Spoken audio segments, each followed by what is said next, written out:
Hello and welcome to The Stack. This week we have a wonderful selection of titles for you. I had the pleasure to speak with the editors of Cultured, Playground and Akut. Curious? Stay tuned then and enjoy the show.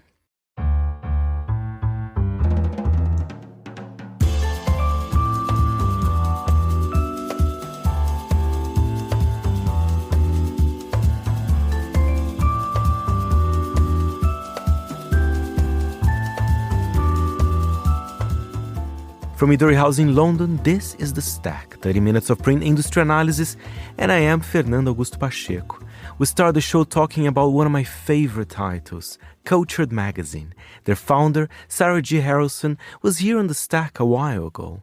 Besides bringing the best from the worlds of contemporary art, film, architecture, it just launched a new spin-off title called Cultured at Home, self-described as a resource for living. To tell us more about the new title and Cultured plans for 2026, a pleasure to speak with Sarah and guest editor of Cultured at Home, Alexandra Cunningham Cameron. I started just feeling that there was an increasing void in the design and architecture world of editorial coverage. You know, the same way when I started Cultured, I felt that there was not necessarily the kind of content mix that I wanted to read. And so I probably thought about it for 8 to 12 months. I mean, you certainly think long and hard before you introduce a new oversized print product in this market. And I think you think long and hard before you introduce any spin-off title, just because the editorial mix is so hard. And I always that's the part that is so important to get right. And as I've told Alexandra, who I have known for, I'm not going to say 2 decades, but definitely more than one, talking to her and having her sign on was also a big, important component for me, just because we have such a level of comfort and trust. These are huge undertakings. There's a lot of emotion that goes into them. There's a lot of thought. There's a lot of risk. And we wanted to be daring, and we wanted to do something that wasn't being done. I mean, there's so many amazing design and architecture magazines, so many, but there's something about the kind of mix that we present in Cultured and in Cultured at Home that feels just a little bit different than what's currently available to readers. Alexandra, I might have to agree with Sarah on that one. I think there's a perfect word she said about Cultured at Home, daring. I think it's really cool because there are amazing design titles as well, but there was something different. It's kind of, perhaps the newsstand kind of needed that as well. So you had a relationship with Sarah in the past. I know you're also a curator, but is this the first time you're kind of editing a magazine properly in that sense? Well, I was editing an arts journal in Miami called the Miami Rail some years ago. I was the editor-in-chief of that. It's a sister paper of the Brooklyn Rail, which is a free broadsheet that publishes arts criticism, exhibition reviews. And at the time, we were really focused on trying to supplement the lack of arts coverage in major newspapers and digital publications. It was launched maybe 2010, 2012. And when I came in, the idea was about expanding into the Caribbean, thinking about South Florida as a nexus between the US and Latin America. And so, although the pacing of it was very different, I think I sort of whet my appetite for thinking about how arts and culture publications can handle this sort of wild ride range of content, from exhibition reviews to longer form pieces on housing crises to very playful commentary on the art in the bedrooms of people that the writer has slept with and what they signify. And so, when Sarah called me, I was thrilled, not just because I'm such an admirer of Cultured and what Sarah has built and the sort of momentum and enthusiasm and tirelessness of the team. I mean, Sarah, you're cuddling up next to you is like cuddling up next to a whirlwind. Like, you have so much energy. And I think that's really, it's really addictive and wonderful. And you definitely gave me the boldness to be able to just go and put forward ideas to the team that felt maybe new or strange or fresh or playful. And so I'm really grateful to you for giving it the space to grow in unexpected ways. And Sarah, the one thing about Cultured at Home as well, it's very playful design-wise because there's different paper. For example, there's a section here, hardware, which I think is super fun. And even the taglines, empty spaces, champagne pools, and art for sex. I mean, if I see this, I want to buy the magazine, you know? Yes. Good. We have to say how wonderful our creative director, Erin Knutson, is. And together, she just created this, as you say, unbelievably engaging, fresh, and playful design, and worked very closely with the printer in terms of these different paper cadences. And it's actually something I've always wanted to do, but it's also hard to do. It takes a lot of precision, and mapping Cultured, which, has 100 ads and 250 pages of edit, is very complicated. So figuring this out and working with a map with different paper qualities is very complicated. And she just did such a brilliant job.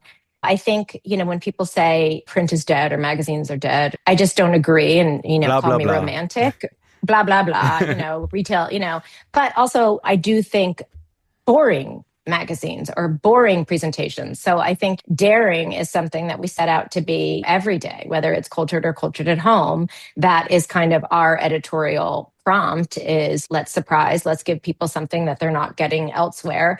And I think Erin really pulled that off in the design. I mean, as you see, nothing is templated. I mean, that's an incredible feat of design, what she accomplished with that magazine. Yeah. I remember in one of our first concept meetings, Erin came with the idea of every single piece in the magazine feeling like an individual piece of mail that you received. And so everything does have its own design and its own voice and its own personality that responded to the visuals and the writing, which makes the magazine feel kind of like nothing else out there right now. And talking about nothing else, Alexandra, I was looking at the home part of the magazine, and they are, incredibly different, perhaps, of what I've seen recently as well. So is that some kind of a special care? If a house is going to be featured at Cultured at Home, it has to be something, I'm not sure if unique is the right word, but something slightly offbeat, if you know what I mean. I think we were really looking for a range. We wanted spaces that were lived in, that felt layered and complex and idiosyncratic, which is the way we like to think about design. Lived experience is what makes beauty. And when you see that in someone's home, you get to know them and you become inspired and emboldened to make your own choices and take risks. And so we were really turned on by spaces all over the world, Kyoto to Connecticut, which had this sensibility, whether they're multi-generational family compounds or collaborative projects by world-renowned architects. We hope that they had that sensibility. And I think maybe something that people are experiencing when they see the magazine is how obsessed we are with everything that's in it.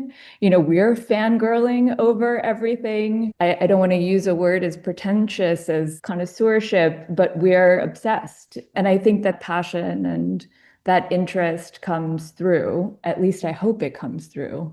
It definitely does. And I think that's so important. And I also think too, sometimes it's kind of, how I covered the art world when I started. And I think that in all fields, homogenization happens, at the top, at every level. And I think what we were trying to do is really reject that.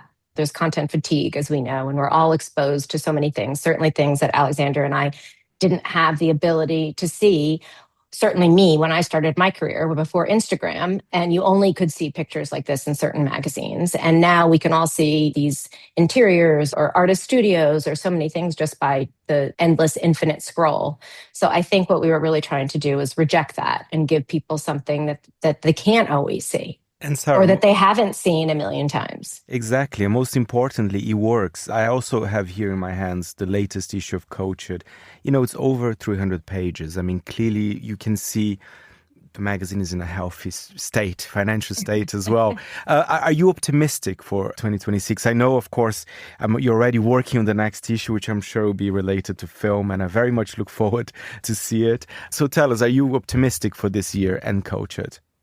I mean, I would say that like in my life, I'm an optimistic person. I would say in work, I'm not that optimistic. I'm always just like, I'm always pushing and pushing and pushing. As Alexandra says, I have an immense amount of energy. My kids always say, you're what an Adderall addiction looks like. And I've never taken Adderall. But I mean, I think that I am optimistic and constantly pleased by the feedback I get from our readers and artists that we cover. So I can't really speak about all independent magazines, but I certainly, and I'm sure I live in an echo chamber where people do read all the time. You know, I try to read every other magazine out there, and I think we get very specific feedback about certain articles. So, you know, I think a little bit I focus more on display copy when I'm making the magazine. And on some level, it gives us the opportunity to kind of lean in. And as Alexandra is saying too, in terms of the visuals of a magazine and how we present this entire package together. So, I mean, I guess I'm as optimistic as I can be for my personality, but I do know, and I said, and I wrote to my team, the New Yorker did a really interesting study on how people read, and reading habits have changed. I don't know that possibly people read less than they do, or they consume information in a different way. I was talking to someone who's just read about 15 books, and I said, oh my God, do you do any audio? He said, every day on a hike. You know, so I think the way people consume information and the way people consume content has changed. I think that will constantly change. And I think it's, you know, what we talk about a lot about is just meeting the reader where they are. What do people want? And it never stays the same. I think it doesn't stay the same for 3 months. I'm crazy, but I really do think these patterns change and evolve. And on some level, how lucky are we that we get to evolve and change how we are presenting content? So yeah, I mean, I think that content's not going anywhere. It's how people consume it. Thank you very much, Sarah and Alexandra. Big fan of Cultured here. And for more information, go to culturedmag.com.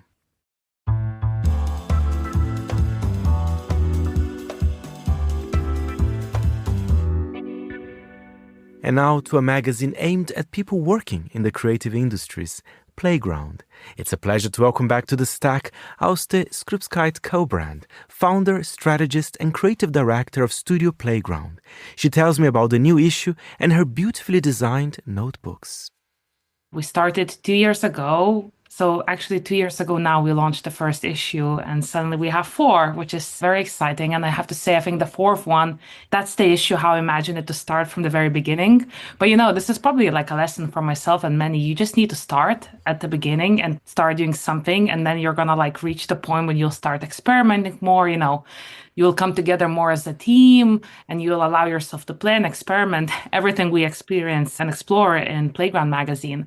So with this issue, we changed quite a few things. So issue 1, 2, 3 had an occurring cover, one solid color cover, which was noticeable on the shelf, but we felt we wanted to push it further. And we knew we're going to do it since issue 1. So that's been very exciting. We knew this is going to be a change. We just didn't know exactly what we're going to do. So on the cover this time, we have Alexis Jamet, a French illustrator designer who's based in Tokyo artwork. And he had kind of a lot of creative freedom to approach our content and topic on the issue. But most importantly as well, we have changed kind of the rhythm, as I say, the spine of the magazine. So we kind of had these chapters in issue 1 to 3 that we put all the essays in the front, conversations in the middle, and quickies at the end. And now we kind of like mixed and matched them all together and tried to play with design more, because one of the important things for us as a team is that magazine is readable. We really want to design it and like create a flat plan for readability. So we started to really test more. How does it make sense? What follows after what? Like, how do we read the magazines? What's the moment when you usually stop? Why would you stop? Is there too much text at some point, too little visual? So we really started to experiment with that. And then, we included also some new sections as well that we never felt we had time to do them, but now we finally carved some time and we got more people involved, and it's been really fun. And in terms of content, of course, is the same DNA. For me, Playground feels like an exploration of people that work in the creative industries, right? It doesn't matter which field. I think it's quite a vast one. So there are a lot of things and a lot of kind of topics that you can explore in a title like yours, right? We kind of say it's a magazine for and about creative industries. And I would say what holds us together and maybe what sets us a bit apart, it's about multidisciplinary creatives. So we are mixing up, we have Axel Booman, a DJ in this issue. We have like architects, we have stationery designer, we have an artist. So It's about getting perspectives from different creatives in the creative industries and not only one kind of niche topic, because there are many magazines about music or design or architecture. And I think the beauty of Playground is mixing them up, trying to see a little bit like the bigger picture both through having like different creatives and angles, but also for doing a little bit more research and reporting on things as well. And one thing, a lot of our stack listeners are also stationery lovers. There's plenty of stationery in issue 4, and I love it. I love it. In fact, I think we can start talking about, before we talk about what's in the magazine, you had a collaboration to make your own notebook, right? Correct. We are also massive stationery fans. So yeah, it's been very exciting. This year, we actually did our first merch before caps, and then we realized this is kind of a fun way to build more of the world around the magazine. And notebook was it was just like a very natural transition. What should be next? It landed to us as a team. Somehow ideas always land at the same time for us as a team. Someone thought about it. We get a coffee and realize we were onto the same thing. And yeah, the only thing we knew this time that we don't want to do it alone. We want to do it with someone else. So we collaborated with Julie Gelat, who is a Swiss designer based in Berlin, because we all loved her aesthetics and take on design and fun layouts, and did a lot around this project and how we want to do it together. So yeah, we're very excited. Our notebooks came out as well just a month ago. And people can actually go and buy it on your website, right? Correct. They can buy it on our website, and we are also actually in some of the stores around Europe and UK as well. And I love the little quiz you have in the magazine saying more or less kind of what notebook are you or what vibe are you in. I will review mine and I want to know yours. I am C, which is kind of Japanese influences. And yeah, I completely agree. For example, when you say, let me pick one question. What compels you to choose a new notebook? I said, the thoughtfulness and precision that went into producing it. I think that counts a lot to me as well. What about you? I love it. Can you review who you are?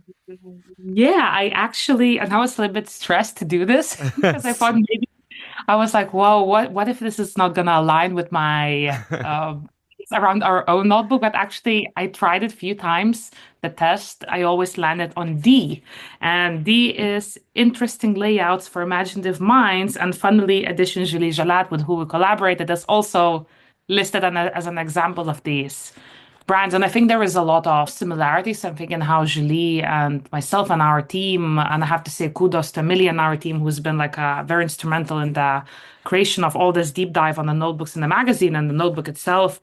We all, I think, share something in common, and that's that thinking doesn't need to start from an empty page. It could start from something fun and, like little teasers. So we call what we created in our notebook together is playouts, not layouts. So, like playouts that you can play with. And so, you can use these different shapes. The notebook we created, actually, it's every page is absolutely unique. There is no repetition in it. I love that about it. Exactly. It's also all inspired by our community's notebooks. So we got 125 photos of people using their notebooks with actual notes. And we use them as an inspiration for these layouts or playouts, how I like to call, and turned it into this experience that you can try to play within these lines and see something different, or you can just completely ignore them and like write on the top and use differently. And I'm using already a third of our own notebook, and I'm loving it because there is no structure in a way, and I'm just like flipping one page, finding another page, finding new ways to structure thoughts. So, it's maybe kind of niche in a way, but some people in our event that we did in Berlin said it's a collectible. That's the thing. Maybe for others, it's a collectible, For me, it's something not to be afraid to destroy, I would say. Yeah, and I think for those who like to doodle a little bit, I think this is perfection in a way, because you're right. Every page is different, and they're like, some of them are squared, some of them are kind of a bit kind of messy and crazy. The others are more organized. I think it's great. Yeah, it's fun. And we try to connect it how we work in the studio when we do strategic work more towards the clients, when we try to like think about projects and, different diagrams and structure. So originally we actually wanted to make those drawings a little bit more structured and a bit more something that people are familiar with. But then when we actually saw how people used analog books, we're like, okay, maybe we can push the gas a little bit and get into a more experimental area. So it's been really fun. I think we created something that is not necessarily seen, definitely very unique. It's not empty white pages, and hopefully it's going to find its community. Are you excited for 2026 when it comes to Playground and all your other projects? I wonder, what can you tell us? Of course, issue 4 is just out now. I mean, let it rest for a bit. But I mean, what are you thinking on for the next year? Yeah, I'm really excited, almost a bit too excited. That's great. But it's been really fun. I mean, publishing industry is so lovely. Everyone, for yourself, Fernando, and everyone, you gather around to events. So we had a little launch event in Berlin in November. And it's been so lovely. We had people from Björk from Fucht magazine coming over, people from other magazines like Movement magazine coming over, and we had such lovely chats. And I don't know, everyone is just so lovely within the industries and wants to kind of both share each other's insights, contribute to each other publications and suggest, ideas, what works, what doesn't. But I think on a bigger level as well, if one thing I've learned is that it's very important to keep going, to have these lovely opportunities and nice conversations. So I think Playground originally started, maybe it's going to be a zine. Then it turned into a proper magazine. And then we're like, okay, we should make at least 10. Now I'm like, oh my God, we should last for at least 10 years and keep it rolling, No, so it's great. We have some fun projects coming in, both in Stockholm, collaborating with some design studios. We might have something happening in 3 days of design in Copenhagen, which is really exciting as well. So yeah, it's also new for us to plan so upfront, which just makes you feel, that you need to organize yourself and the team and take everything a little bit more seriously, but not to lose the playfulness and fun that's in the center of everything we do. Thank you, Austė. And for more information, go to studioplayground.cc.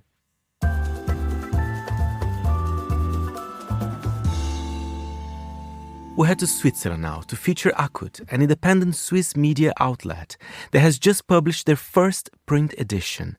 The title explores and analyzes topics from the fields of culture, society, and lifestyle, providing a platform for people who deserve to be heard and sing. It was a pleasure to speak with Akut's founder and editor-in-chief, Leila Alder. I founded it when I was 25 years old, and I just put all my savings into this magazine and hired some people, mostly friends that I just knew and thought they were very talented. And then we actually just started trying out if it's gonna work out or not, because I always missed a magazine in Switzerland, or especially in the German part, that really focuses on culture, but more niche stuff and niche stories and stories that the big medias don't really tell. And that was actually the idea why we started. And then somehow a lot of magazines actually had to stop during COVID, and we started, which was quite lucky. And so a lot of people wanted to work with us because there was something new and some little, positive thing in all of these very rough times. And so we had a really nice start back then. But the idea of printing one day never really faded. And so 5 years later, we printed our first print issue. And that's fantastic, because the themes that you work with, you mentioned, culture, art, photography. I mean, let's be honest. I think they look pretty good on a beautiful print title, right? So, the drink is here. I have the magazine in front of me. Is it what you were expecting? And it's good as well, because perhaps you have already some sort of a base of readers, right? Who know more or less what to expect from Akut. Exactly, yes. I think that was really nice. And that also gave us some confidence to actually do this print magazine now, and also to pay for it, because, it's expensive. You have it in front of you, and it's more a book than actually a magazine. But it was I think the biggest motivation was working with so many talented people, also people who work visually. And I just felt like the work they put into Akut since 5 years deserves another, platform than just a website. And also for the texts, these are texts that are very deep, or they have a very deep meaning, and you don't really read them on your phone because they're long and you need some time. And I wanted people to actually put some time into our content. And that's basically why we did this. And it's so nice for everyone that now they can actually, you know, hold their work in their hands and like look at it. And also the pictures, they just seem so different in a print magazine than they do when you just post them on Instagram and they're gone after. Some stories are mesmerizing. I'm looking here at this story here. Yeah. Forgive me, mother, I have behaved. Very interesting kind of contrast to this kind of glamorous woman and all the mountains at the back. Really interesting, actually. Yeah, this is a beautiful shooting. It's actually the mother of Lorena who did the shooting. Mm-hmm. So she shooted her own mom, which was so nice. And also her personal story behind the shoot was so interesting and so deep. And I think you can really feel it with that, like in these pictures. I think it's a very touching work she did there. I feel it as well. I wonder if you can give us perhaps some other highlights of issue 1 of stories that you're proud, or it's a mix, you know, there's photography, there's some interesting essays as well and much more. Exactly. I was very surprised like how different all the works are, because I gave them the theme, which is sensoric, which means like sensory, basically. And I just told everyone to do whatever they want with this. And we got so many different stories and pictures. So I actually could use all of them because they were so different. I really like the first article, which is actually an interview, or it's not really an interview, but like this one. Perfect. With the doctor. And it's just, I feel like the topic is perfectly represented in this article. And it goes really deep. It has a lot of knowledge in there. But then also it's, again, a very physical text that you can somehow also feel in your body and you start thinking about it. So I feel like this one is just very, very strong, really good. Then the shooting you just mentioned is one of my favorite ones. I love it. As well. It's absolutely amazing. And then I like the one, it's on page 134. And it's from a collective. And they actually also have a print magazine, but it's like tiny. And they actually publish articles from people who came to Switzerland, but they don't really speak our language, or it's their second language. And everyone can publish their texts there in their mother tongue. And so they did like a mix up of different languages in one text, or like in one article. And it's so interesting to read it. But if you can read in German, you actually understand what they're saying, even though they're like mixing up with other languages. So I feel like that's kind of like a text art work, which I also really like. Leila, quick question. What's your approach to advertising? Because there is I see some Vitra, and then there was a matcha soda here and there. So tell us, because it looks super elegant. Exactly. It looks like it's almost like part of the magazine. I love that. Yeah, it's very curated, actually. Mm-hmm. And we decided to only sell one-page ads and not do like any native advertising or paid stories. So we really only have these ads. And it was very important to us that they just match our values, but then also our aesthetic.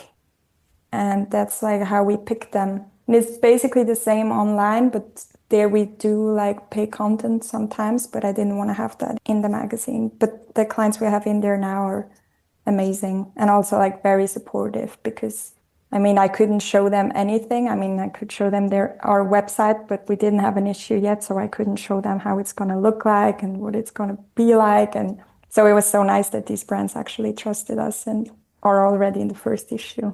How is it to make a magazine in Zurich? You kind of implied that, that perhaps there wasn't that many magazines, talking about the topics that you are doing, especially in the German-speaking part of Switzerland. But tell us, the reception, the challenges perhaps. There were a lot of challenges and still are. It's very hard to survive as an independent magazine in Switzerland in general, because we have 3 big media houses and basically all of the magazines belong to them.